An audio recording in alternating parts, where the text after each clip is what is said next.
Okay, so my name is Eunice Golloh. I'm the first daughter to the late Helen Golloh. That's my mom. She was my everything. I miss her a lot, but yeah, I'm sure we're here to talk about her and all of that good stuff. So when I think of her, yeah, hi, I think of her selfless. The fact that she's very selfless. She puts others before her, and you know how she's a woman of gratitude. If I didn't learn anything from her, I learned that she was very grateful for the little thing. And she really hit that home for myself and my siblings as far as learning to be very grateful no matter what it is. So my one of my memories, like you're asking, is like, her selfless attitude and the fact that she likes to celebrate others. And I mean, it goes hand in hand with the fact that she's selfless. She always puts others before her. But what she does is that she really celebrates you when you interact with her or when you come in contact with her. She makes you feel like you are her only friend, you know, until you find out that, oh, she's friends with other people. But she makes you feel that, that connection that, she's there for you, like she's got your back. Funny enough, I was thinking about her today, and the one that comes to mind is, it goes back to her trying to celebrate us, myself, my siblings, everyone pretty much. And, even the little milestones in our lives, she wants to celebrate it. And the one that recently came to mind was, I remember when I graduated from high school, it was a big deal for her. She wanted to have the party for me, to send me off college. I thought it was unnecessary, but she still went ahead and did it. Then she promised me that if I go in and then do well, she's going to surprise me with something. So I went to school, all pumped up, like, I don't know what this lady has in mind for me. And that first semester, I really did well. I got all A's. And she bought me my first car, you know, and I was shocked. She bought me my first car. I used it on campus. But that's the kind of woman she is. She celebrates you and she pushes you. I remember when we were little, back in middle school, and like literally like class one, class two, thereabout, when we come home with like our grades, and let's say you got 99.9 or 98, she's like, no, you failed. You didn't do well.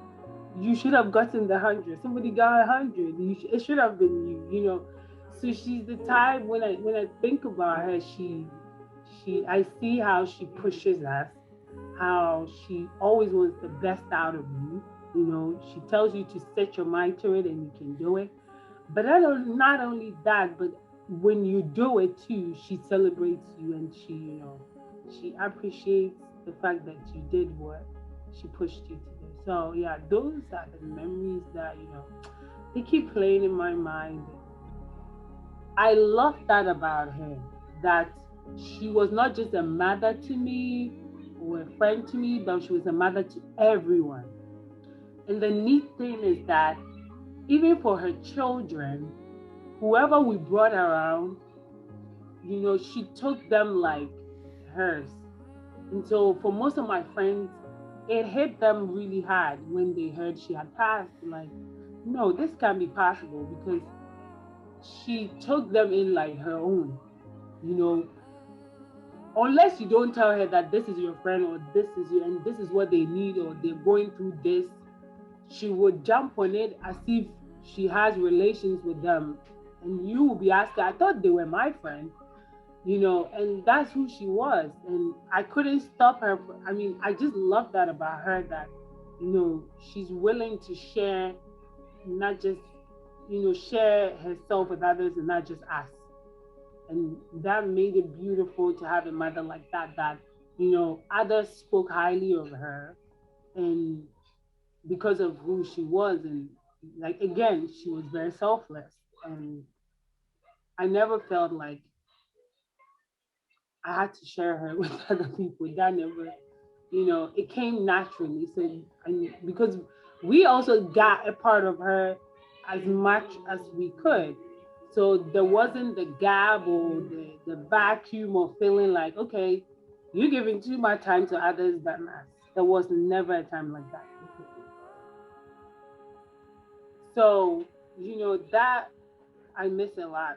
I miss the wanting to know about what's going on with me, how she can help with my business, what I should do, places, people to talk to. I miss all of those. I don't have that. And it hits you very hard when you're like, I need this person's input on this, but they're not here. But it's a gradual process. The healing is gradual. So I know eventually I'll find ways to, fill that vacuum. I wish I would have told her about one of my businesses. It was going to be a surprise to her. And I had it all planned of how I was going to tell her and break the news to her that I've made it. We're about to make money.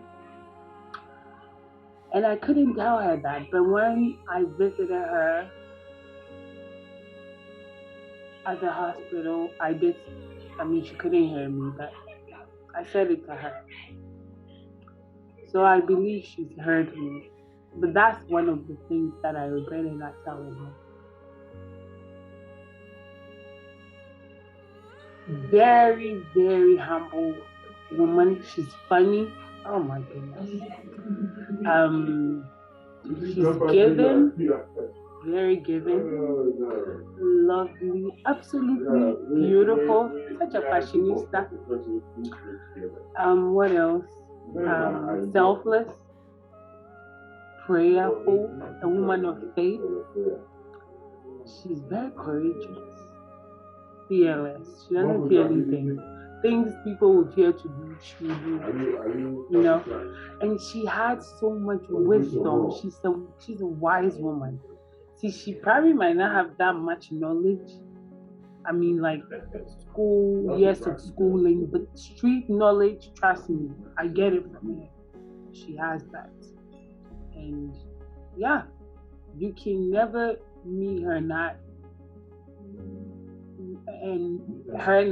leaving an impression on you. You will leave walking away like, oh my God, this woman is something else. And that's who she is. And I'm holding on to that memory.